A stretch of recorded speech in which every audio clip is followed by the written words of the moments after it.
clearly being a personal trainer or wanting to be a personal trainer, it's something that has to be in your heart. You truly have to want to do it. And you may not recognize it right away, but in hindsight, as I look back through my life, I can see times when the tendency or the desire was there.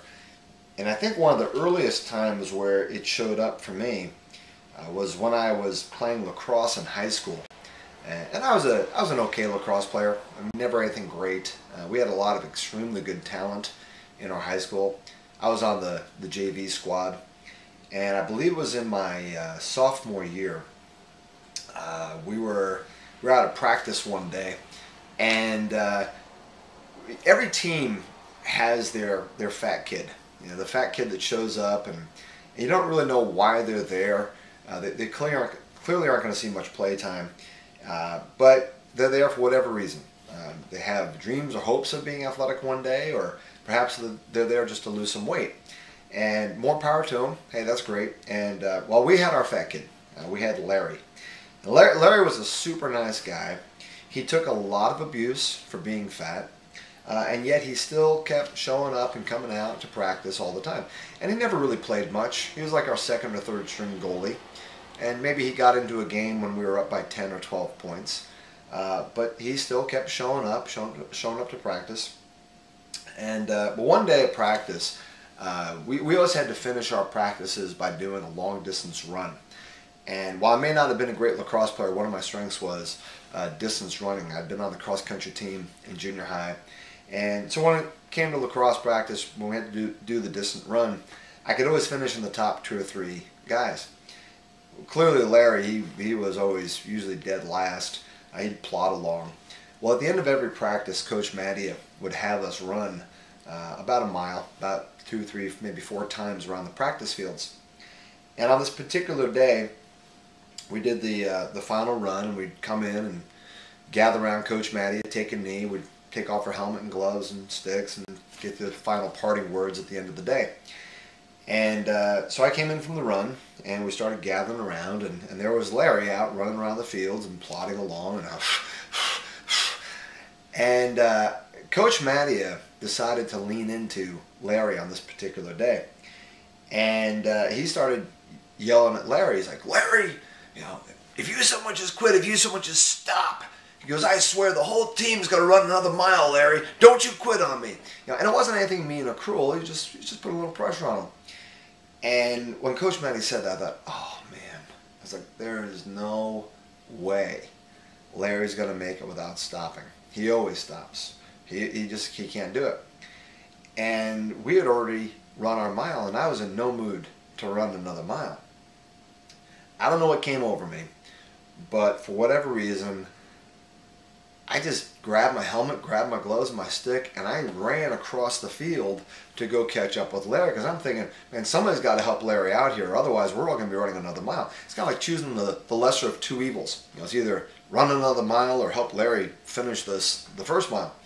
So I ran out across the field, sprint as fast as I could, and I came up alongside Larry, and I just started encouraging him. I was like, come on, Larry. He said, you can do this, you can do this. Just breathe, Larry, breathe.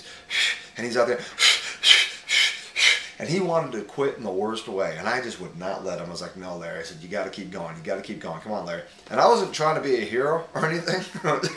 It was completely selfish. It's like, come on, I don't want to run another mile. So I was doing it for me.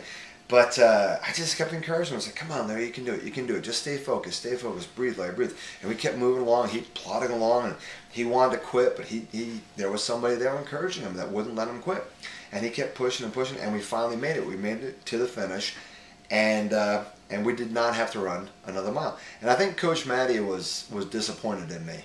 I think he was counting on Larry to quit so he could make the rest of the team run another mile, but what was he going to do? And I didn't care. I was glad. So that was it. I went home, didn't think much of it. Well, it wasn't until about maybe 10 or 12 years later, it was long after I graduated college, I received in the mail one day the alumni directory from our high school. And I started flipping through it and seeing some of the names and where they are today and what are they doing. And well, I came across Larry. And turned out that he was living in the next town over, and what a surprise, he was an executive chef. And yeah, go figure. So I said, I'm going to give him a call. So I call him up, and I said, Larry, I said, this is Dave Clapp. And there was this long pause on the other end of the line. And he said, Dave Clapp. He said, I was just thinking about you the other day. I'm like, really? He goes, yeah. He says, I went back home, drove down to the high school and parked down by the athletic fields. And he said, while I was sitting there, I thought about the day when. And Larry proceeded to tell that entire story from his perspective. And you could hear it in his voice. I mean, really, it was nothing to me at the time, but it meant a lot to Larry, and you could hear it.